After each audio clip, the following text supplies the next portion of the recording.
Perjuangan guru mendidik generasi menjadi menerangi hati. Terus hadapi kejayaan agama, mendidik memimpin tiada terkira. Pengorbanan guru agungnya tiada ternilai, menyinari jiwa dalam kegelapan. Bismillahirrahmanirrahim. Alhamdulillahirabbil alamin. Allahumma shalli ala sayyidina Muhammad wa ala ali sayyidina Muhammad. Amma ba'du. Yang kami hormati Ketua Yayasan Pendidikan Al-Quran Bapak Haji Maulana, yang kami hormati Kepala SMA Arifin Pandaan Bapak Haji Marianto, Sarjana Pendidikan. Langsung saja dari saya menambahkan sedikit saja bahwasanya mulai dari tahun ajaran ini nantinya seluruh Pandaan akan diikat dengan kontrak kerja. Kontrak kerja ini akan dibagi menjadi dua macam, di mana ada kontrak kerja untuk pegawai tidak tetap yayasan dan pegawai tetap yayasan. Pegawai tidak tetap yayasan nanti durasi kontraknya berusia 1 tahun. Kontrak PTTY ini nantinya akan ditetapkan untuk guru-guru maupun pegawai yang masa kerjanya masih belum genap 48 bulan atau 4 tahun. Sedangkan yang lebih dari 4 tahun nanti akan diikat dengan kontrak PTY, pegawai tetap yayasan. Di dalam kontrak ini secara umum nantinya yang kontrak PTY durasinya bukan tahunan tapi 5 tahunan. Secara umum yang paling penting dalam kontrak ini adalah menjalin komitmen antara yayasan atau sekolah dengan pribadi masing-masing pegawai, bahwasanya setiap pihak berkomitmen untuk tidak putus hubungan kerja di tengah masa kontrak. Misalkan di sini ada guru baru, maka nanti akan, atau PTTY, maka nanti akan diikat dengan kontrak selama 1 tahun, dan dalam 1 tahun itu tidak diperkenankan untuk pergi bekerja atau tidak bekerja di sini. Sebaliknya yayasan juga tidak boleh mengganti dengan seenaknya, kecuali ada alasan-alasan kuat yang mendasari hal tersebut. Di akhir kontrak PTTY keempat nantinya akan dievaluasi kinerjanya. Jika kinerjanya bagus, maka nanti akan ditetapkan sebagai PTY.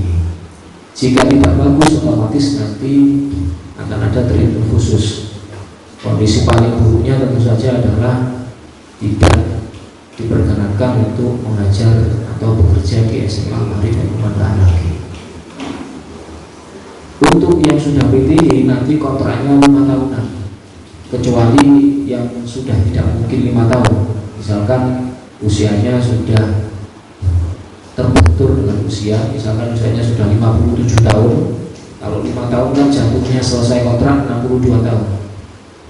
Yayasan membatasi masa kerja guru normal itu sampai dengan usia 60 tahun, dengan kemungkinan diperpanjang paling lama 5 tahun, maksimal perpanjangan 5 tahun, baik untuk guru maupun untuk tenaga pendidikan.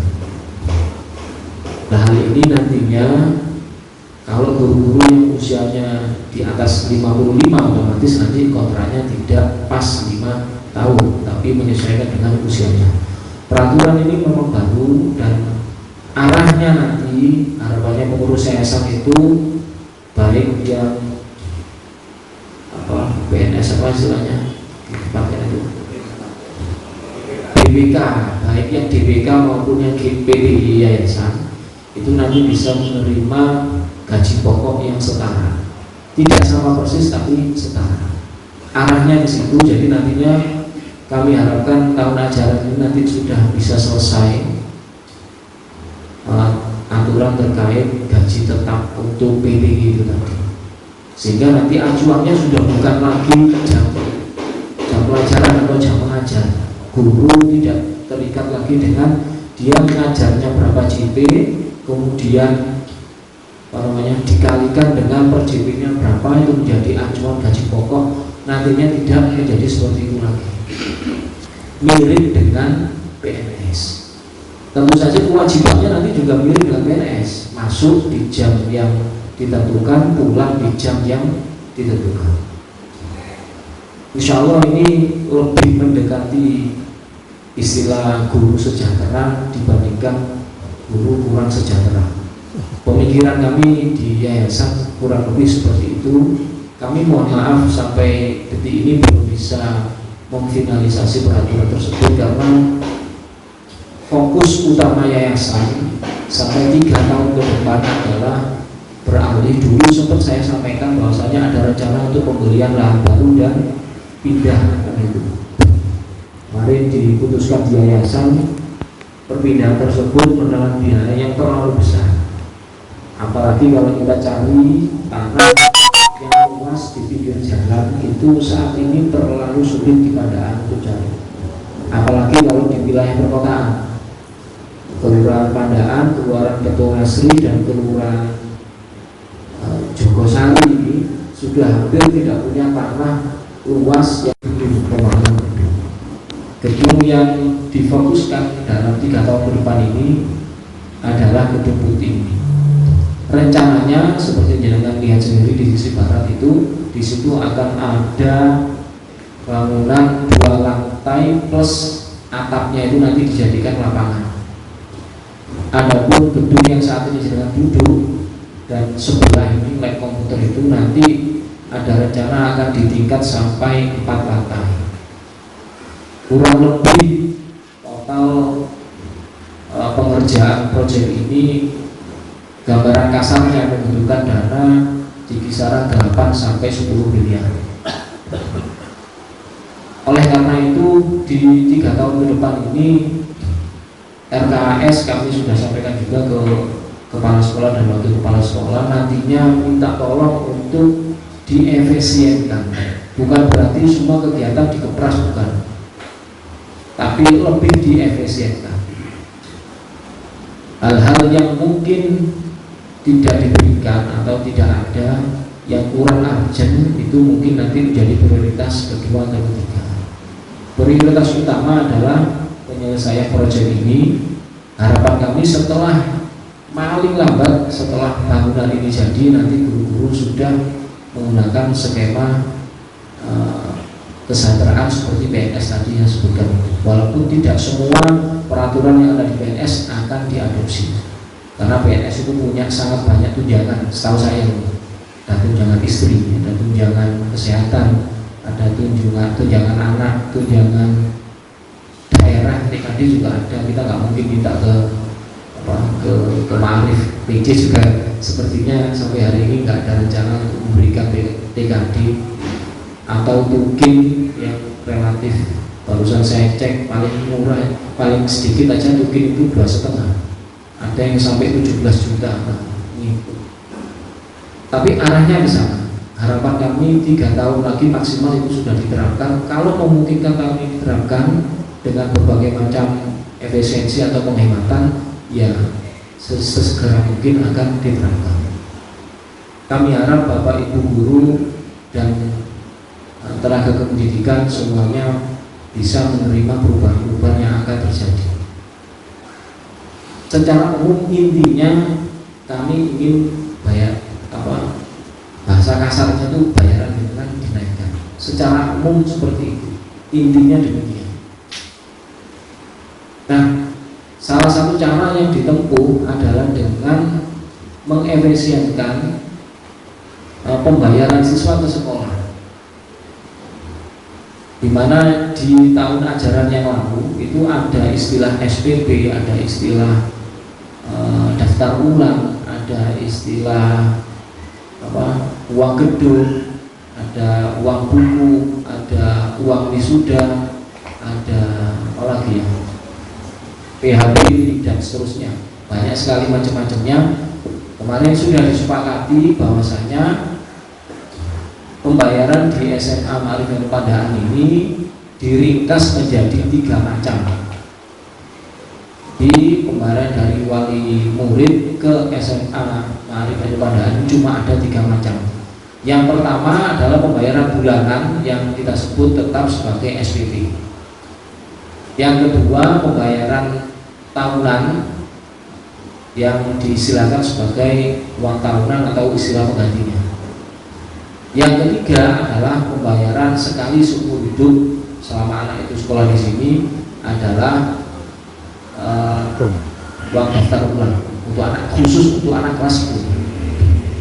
Besarannya berapa? Untuk SPP kemarin disepakati untuk anak kelas 10 itu 300.000, anak kelas 11 325.000, anak kelas 12 350.000. Sedangkan untuk biaya tahunan atau uang tahunan tadi atau istilahnya menggantikannya besarannya sama antara kelas 10, 11, 12 1.500.000. Kemudian untuk daftar ulang menyesuaikan dengan gelombangnya.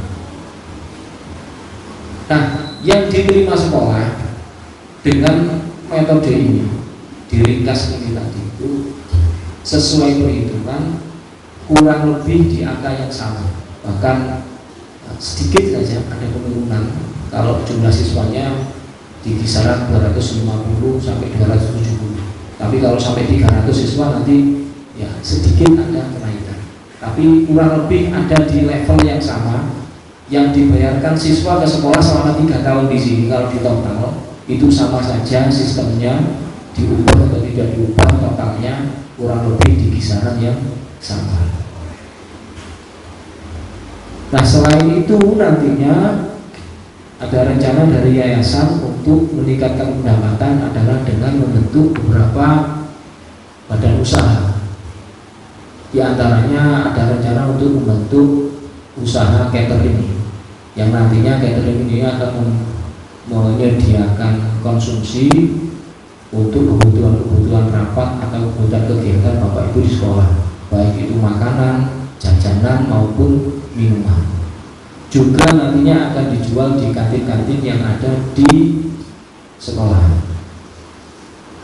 Dari sini nanti muncul pekerjaan baru, yakni sebagai pegawai badan usaha milik yayasan itu tadi.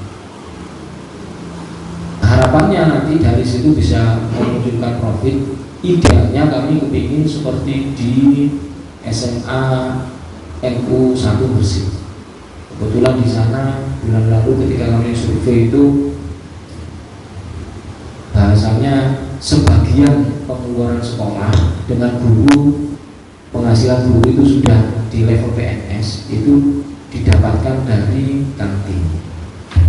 Itu yang bisa menunjang. SPP-nya sana 400.000 flat rata, belum termasuk uang buku dan lain sebagainya. Artinya ada di kisaran yang sama. Perhitungan Gresik itu lebih kota daripada kita, gaya hidupnya kan lebih tinggi daripada itu. Nah, dari sini kami mengambil kesimpulan bahwasanya memang usaha-usaha itu perlu, sehingga nantinya segala sesuatu yang berhubungan dengan sekolahan seiring berjalannya waktu akan dikelola langsung oleh sekolah atau yayasan. Saya contohkan yang mungkin di kemudian hari akan dikelola oleh yayasan atau sekolah adalah pengadaan buku. Kalau sebelumnya pengadaan buku itu nantinya dikoordinir oleh wakil kepala sekolah bidang kurikulum dan nantinya radatnya dibagikan langsung kepada guru. Ini sedikit akan ada perubahan sedikit demi sedikit yang nantinya rabat itu tidak dibagikan kepada guru, tapi menjadi salah satu pemasukan agar guru nanti bisa mengikuti skema seperti PNS tadi. Bukan dimungkinkan nantinya kantin itu akan dikelola oleh yayasan, tidak menjadi dikelola oleh koperasi Dewan Guru. Ini masih akan dijalankan, dalam artian ini masih berupa rencana. Kami tidak akan mengambil keputusan sepihak.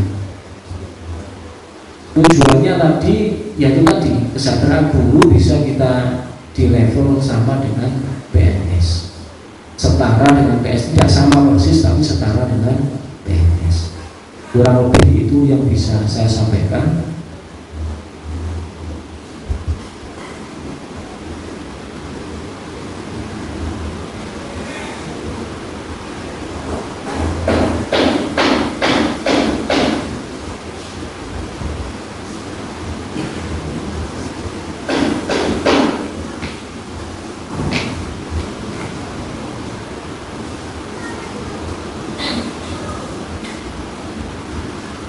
Ini sedang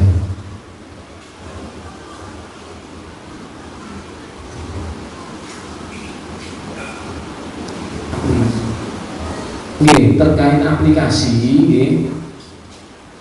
bahwasannya kita mulai tahun ajaran ini sudah akan menerapkan penggunaan aplikasi, sehingga nantinya akan banyak hal yang berubah.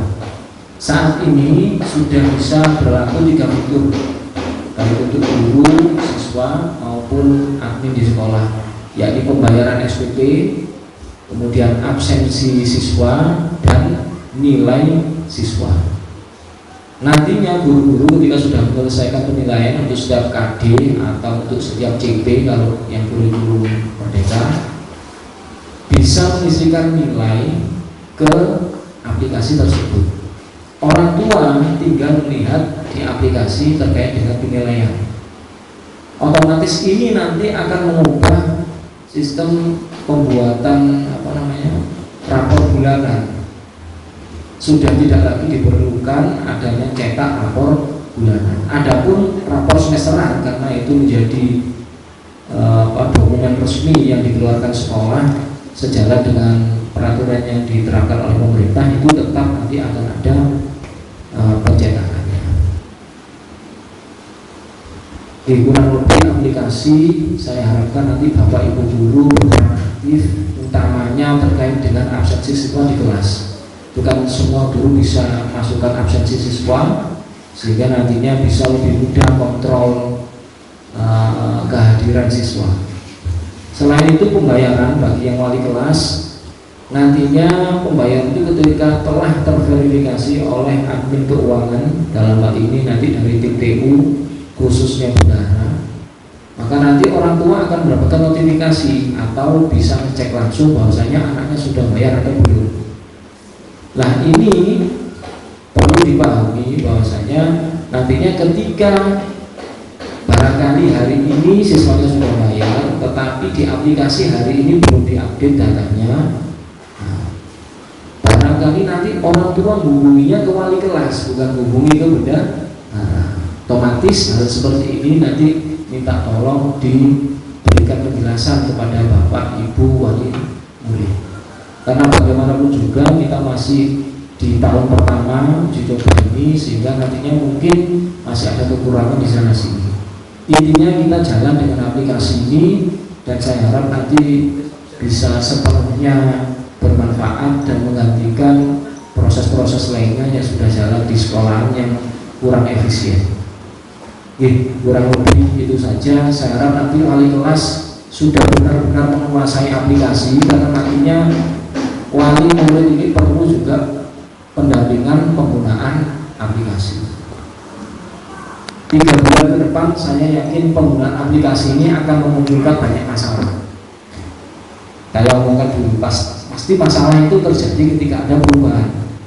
Entah masalahnya cuma rasanya nggak enak, dulu nggak ada pekerjaan gini, sekarang ada pekerjaan gini. Tapi saya yakin setelah 3 bulan, dulu ada pekerjaan A, sekarang tidak ada pekerjaan A. Seperti mungkin jenengan harus setor nilai Excel, ngerekap di Excel biasanya. Ini jenengan nanti cukup isikan di aplikasi, masukkan nilai, selesai, rapor sudah tercetak atau tersusun dengan sendirinya di aplikasi.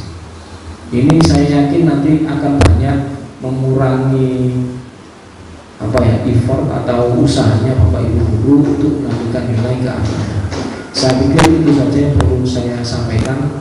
Kurang lebihnya dari saya mohon maaf. Assalamualaikum warahmatullahi wabarakatuh.